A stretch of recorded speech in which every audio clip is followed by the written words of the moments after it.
Hello, everyone. Thank you for joining us today. My name is Denisha Jones, and I'm the Executive Director of Defending the Early Years, and I'm super excited to present our first DEY dialogue. And so this is a series known as Discussions in Defense of Childhood, where we're going to have short conversations with amazing early childhood educators, caregivers, teachers, researchers, advocates, activists, the whole crew, to talk to you about what really matters in early childhood education. So I am delighted to kick off our inaugural dialogue today with three of our DEY national advisors. So we have Carol Garboden-Murray, who is the author of Illuminating Care, Samuel Broaden, who's the founder of Honoring Childhood, and Nadia Jaboneta, who is a pedagogical consultant and author. Thank you for joining me, guys. This is super exciting. I'm so excited. Yes. Great. So as you know, our theme for the upcoming Summer Institute, which is June 24th to June 26th, if you have not registered for our free virtual Summer Institute, you don't want to miss it. But our theme is advancing quality, right? Quality is something we hear about so much in early childhood education. Things got to be high quality. And are you high quality? And there's quality rubrics and quality measurements and quality rating systems. But what do we mean when we say quality? What does it actually mean? And so I wanted to talk to you guys who work with children, work with families, work with teachers, and have very distinct ideas about quality. So I'm going to start with Carol. And so what does it mean? What does quality in early childhood education and care mean to you, Carol? Thanks, Denisha. That's such a great question. And it's been, rolling around in my mind all week, and it takes you in so many directions. And I think I would start by saying that quality could be in a school, it could be in a center, it could be in a home, it could be in the forest, it could be in your auntie's backyard, it could be in a church. I think that quality is not so much dependent upon the place as it is upon the people, the relationship. And if I could design a quality program for the people in my community, for the children in my community, for my own children or my grandchildren or my, all the kids that I care about, I would want them to be living alongside adults who see them, who care for them, who are in relationship with them. And I would say adults that ask this question, what does a child's day look like? What is a child's day made up of? Because every day, every moment, every day of a child's life becomes the childhood, right? It becomes childhood. So I would be looking for relationships and conversations and choices and play and care and freedom to move, to be outside. I would be hoping that all children had adults that live alongside them in this way of just appreciating childhood and asking that question, what is a childhood? What does this child deserve? I love that. I think it's super important that what does a childhood deserve? We talk a lot about here defending, protecting childhood. It feels like it needs the most protection we can give it, right? Because there's so many threats to children just having a great childhood. So yeah, thank you so much for starting us off there. Samuel, what's your take? What does quality in early childhood education and care mean to you? It's so interesting because I was thinking about this a lot too. And much like what Carol said, I think so much of it is grounded just in the relationships. We can have various programs that, have all these standards and all those kind of quality rubrics that you kind of touched on. But it's really the relationships that matter. It's really the experience that the children are actually having that matters the most. And so for me, when I'm looking for quality, I'm really just looking for spaces where children are celebrated for who they are, where children are trusted to know who they are, trusted to know what they want to learn, how they want to learn it. Spaces where the adults are celebrating those parts of childhood. And also, I think a big part of the quality is, having adults who want to offer the best experience and who are also willing to be continually learning, continually questioning, continually being curious about how can I make this experience better for the children? Having those honest and open conversations with the children themselves. What is it that I'm doing that could be better? How could I be creating a better experience for you? having those conversations with them, being open to feedback from the children themselves, being collaborative in the process of creating the experience for them. That's really what I'm looking for when I look for quality, you know, and it's a space where not only children and childhood is celebrated, but I feel like it's also a space where the passion and experience and love that the adults offer is also celebrated and encouraged. Yeah, I love when you talk about being honest with children. I love telling the stories to my students when I was teaching kindergarten. And I just looked all my kids in the face and said, look, they're coming in to observe me tomorrow. And if I don't do good, they're going to fire me. And the kids were like, what? What do you mean, Miss Jones? And I was like, they're like, why would they fire you? I said, guys, I know you're learning, but no one else knows you're learning because we are loud and we move around and we do all these things. And if we act like that, they're not going to see the learning. And they like joined me in this quest to show how they were learning. It was the best day of teaching in my life. A little boy came up to me in the middle, tapped me on the arm, said, how we doing? Wink, wink. They were so, they loved being in on it with me. Like we were Yes. together. Like they understood that this was like, I needed them, right? And it's like, be honest with children. Why aren't we I more love honest that. with them about what we're facing, what we're dealing with, what we're trying to accomplish with them, and like make them as partners. So thank you for sharing that. I think it's super important. Nadia, what about you? What does quality mean to you? Oh my goodness. Well, Carol and Samuel said everything I was thinking about. So connection sign with both of you. Since you invited us to join you in this conversation, I was brainstorming just some notes in my mind on what I wanted to share from my heart and my mind. And I was thinking about what does it mean to really see children as when educators, as parents, how are we listening to their ideas? How are we showing them they care? We care. How are we showing them how they care for us as well, their environment, their friends? What materials are we providing for them to play and explore? What does the rhythm of the day look like versus a rigid schedule? Acknowledging that children learn through moving their bodies in big ways and being loud, like you said, Denisha. So how are we honoring all that? How are we showing that we care? And also thinking about the teachers, a space where teachers are cared for. What does that look like? So really thinking about the environment, not just in material wise, but just the whole environment. As you both said, relationships. What is the relationship with the children, with the parents, with each other as colleagues look like?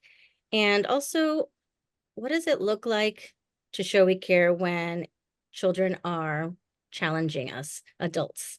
How are we responding to that? And that can look in so many different ways, but showing them that we're listening. What might this child be saying when they're bonking someone in the head with a block? What might this child be showing me when they're talking and moving their body and talking to friends during this circle time that I'm presenting, that I work so hard to plan. So really listening to children, seeing children, understanding children, and changing things around that us adults maybe like the adult agenda and really making it the children's agenda because we're listening to them, because we're seeing them. So that was a mouthful, but those are some things that were popping up in my head. Yeah, I think it was perfect. I mean, it was a perfect continuation of what Carol shared, what Samuel shared, the idea of care, which I know Carol talks about, which I get like I am so into, like telling everyone how this like the caring for children is it's important, more important than anything else we do. And people look at me like I've lost my mind and they're like, what do you mean? And I'm like, because that's the foundation for life, for relationship building for them. Those care, right? So how we care and how we talk about how we care for them, I think are super important. So thank you, Nadia. All right, my next question. I tell my students all the time, I'm known as the doom and gloom. I'm always talking about the problems in education, but we got to talk about the problems. So we're going to start with you, Samuel.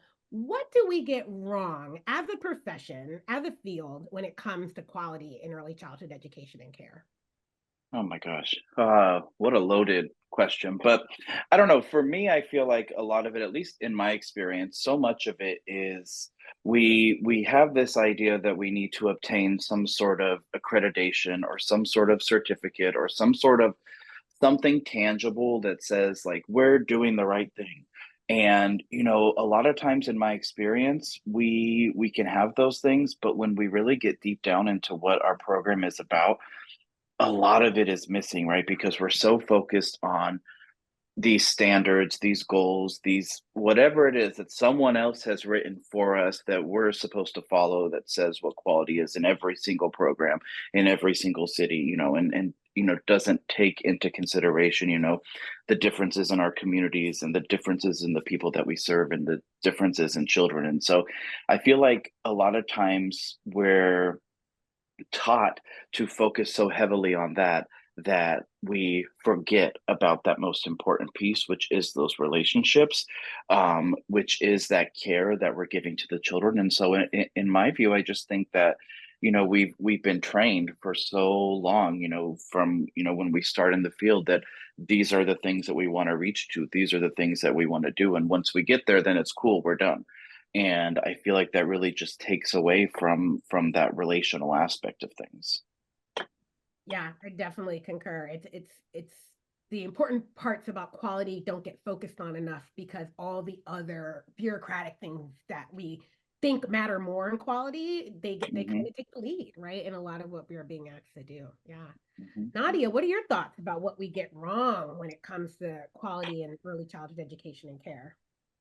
I've been thinking a lot about how, and I mentioned this a little bit earlier, there's many wonderful, great, right ways to do this kind of work where we're honoring childhood, but to have difficult conversations to point out the wrong ways, the harmful ways, is hard and it's tricky. And I've been thinking a lot about the different ways that educators show that they care. And I think I agree. Like these educators that I've worked with, so many in the past 10 years, they care and they want to show that they care.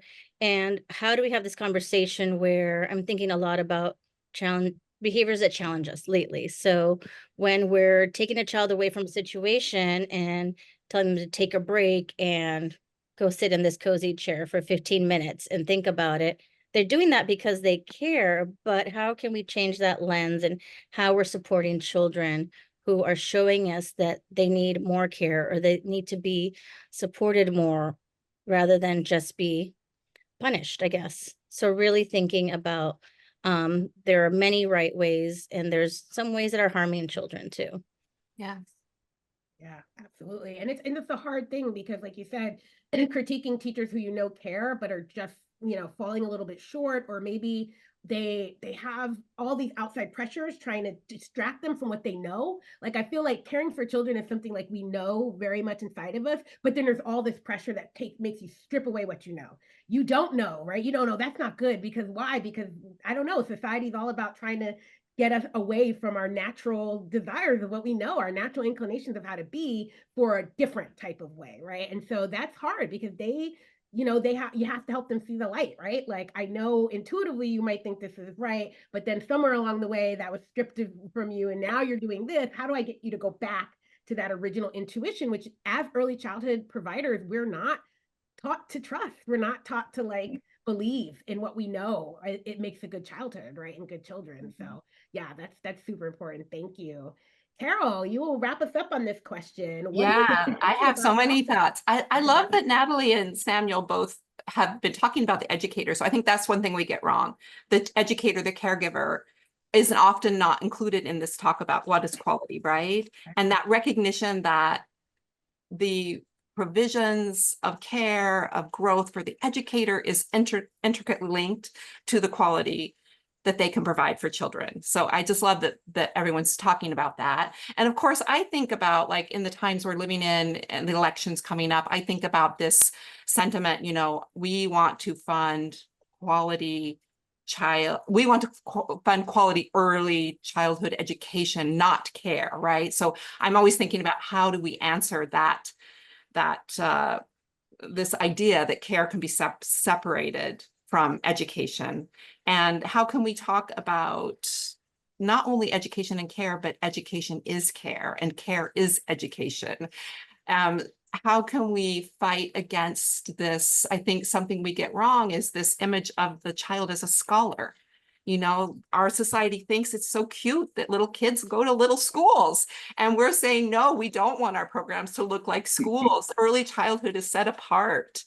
Early childhood is a different time of life, and care is the medium that we can reach the child intellectually. Care has an intelligence. Care is not beneath us or beneath children or beneath education. So I think we get that wrong a lot when we talk within our field and within our with our politicians and our stakeholders, the separation of education and care. And I would just ask people to even think about this narrative, right? This traditional narrative we have been fed that we don't need to fund care, you know, that will get done, you know, that's women's work, that we will put some energy towards this idea of education, and how that narrative of not supporting care is so tied up with women's rights, families' rights, humans' rights, children's rights. You know, it's tied up in this weird way where it's a moral panic about almost talking about care as if it's disgraceful, as if people should be ashamed that they need childcare, instead of recognizing that we can be partners with families, that we can build a stronger community together, right? So I think we're not joining the care movement like we could. We're really trying to align as educators. And I think thinking about how we can really embrace this part of ourselves that is unique because of this intimate work we do with children, which is all around care. Yeah, I've been thinking like, and I know care is important, but people, I don't know, that word just throws some people. It's too touchy-feely, it's too, right? But I also been thinking about development, right? Like Yes. play leads development. Vygotsky taught us that, right? He Yes. said it, we knew, right? But we got that from him, right? So like how maybe the focus for really young kids, right? Like I want to go to 12, but maybe till 10 is just development, right? Not so much education, but like if you focus on development, then you can focus on care. You're looking at intellectual development, moral development, physical, language, social and emotional, but not so much of learning and acquiring knowledge, but just developing, right? Just developing all the capabilities about who you are so that you're better prepared, right? For that formal educational learning down the road, right? And so anyway, I've been thinking about that. But all right, thank you guys so much. I said I would have a really great question for the last one, and I'm still on a few things, but I guess I just want you to, you know, is there anything else around quality that you didn't get to share, that you haven't heard, that you'd like to leave people with? I'd also like to imagine that you're talking to like a pre-service teacher, someone who's going to be teaching soon. What would you tell them is the most important thing to remember about high quality in our field? Like, what should they be on the lookout for? Oh man, I would say just love the children, just care for the children. You know, all these other things that come and go in our field. We can always learn, we can always grow, we can always do these things, and you know, we can always mentor teachers and train teachers and help learn more. But it's that foundational just feeling of I just love children. I want to be a meaningful part of a child's life. I think is the most important thing to remember. And I think so often, we get tied up in all these other things that we, eventually forget that part of our work and forget that passion and that why that we had coming in to this work. And I think that just hold on to that. Hold on to the love that you have for children. Hold on to your desire to nurture and care. Because it can get kind of tough to hold on to that, but that's what I think is the most important thing. Awesome. Thank you, Samuel. Carol, what are your final thoughts? Oh, I like what Samuel said, and I would expand upon the idea of love, that love, if we look for a definition of love, it includes knowledge, it includes knowing children, it includes caring for children, commitment to children, respecting children. So love encompasses so many elements that are essential, elements that we can grow within ourselves as we practice living alongside children, understanding children's development better. I would also say that a quality program would ideally be diverse, right? Children will be exposed to different people and different ideas. And that's another thing where my heart is heavy right now, because the way funding is coming down, it's this segregation by design. And I would say talking about building diverse, equitable, accessible programs is not a welfare model. It is not saving certain children who can't afford to pay for high quality. It is what a good educational environment needs to be diverse. That's what makes quality. So I just feel like there's this weird idea about, oh, it's if we can get scholarships for the kids who can't afford this, or we can get the funding to go here so the kids who are struggling with poverty can get this program. Like, we're doing good for this group of kids. But I say no, to do good for our world and for all children. Equity, diversity, inclusion makes us all stronger. It's not saving anyone. It's not a welfare model. It's a quality model. We want more diversity and equity and accessibility. And there's just such a crisis about accessing care right now. Yeah, it's a huge crisis, which you know, we recognize COVID kind of blew it up, but it was a crisis before COVID, right? But it really came to show then that we have an issue with access, and unfortunately we don't have the people who are leading this in good ways, right? Because I think, to what you said, people are focusing on the business aspect of it, the return of it, like. And then it becomes this amelioration activity, right? Are we just giving early childhood to ameliorate for the effects of poverty, or that? No, all children, right, have a childhood, and they need to spend their days in loving, caring relationships and spaces with adults who may or may not be their family and their parents for whatever reason, right? Like, it shouldn't matter whether the parents need it for work or what, you know, just because this is what children need. That's super important. All right, Nadia, we will wrap up with your thoughts. What would you say to a new teacher, or just in general, about this whole, not debate, but this whole discussion on quality in the field? Geez, the pressure of wrapping it up. So many thoughts came to mind, but I wanted to say the importance of thinking about how we are using the anti-bias goals as a lens in our work every day with young children and families and our colleagues. And that's going to look different for each and every one of you out there. We've all been on such different journeys in our life.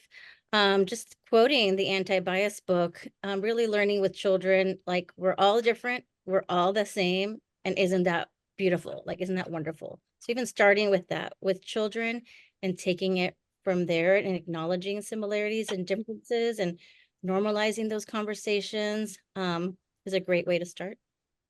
I love it. I love it. So it sounds to me, I like to do this with my students. I like to summarize what I heard, right? And I heard a lot of it is like our why, right? Samuel talked about our why as an educator. Why are we doing this?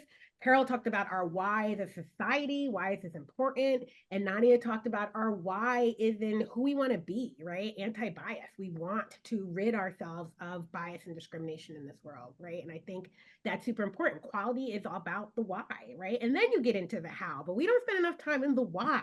Why are we engaging in this work? What does it mean to us? And I think that's so important to keep us grounded, because all the other things will kind of come in and take us away. So I hope that was a good summary. And I just want to thank you so much for joining us for this first DEY dialogue. Hopefully we'll have you back throughout the year for different conversations. We'll be doing these.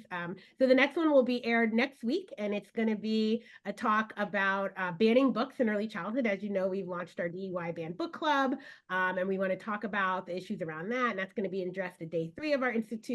And then our final dialogue before the Summer Institute will be on the science of reading with Nancy Carlson Page, who is very upset as a early child literacy researcher, a teacher educator, very upset to hear about what's happening. So we'll talk with Nancy about why we should all be concerned about the science of reading, and that'll come out the week before the Institute. So thanks again to Carol, to Samuel, and to Nadia for joining us. And please, if you haven't done so already, don't forget to register for the DEY Summer Institute. Go to DEY.org and click on 2024 Summer Institute for the registration link. And we hope to see you there. Thank you guys so much. Thanks, everybody. Thank you.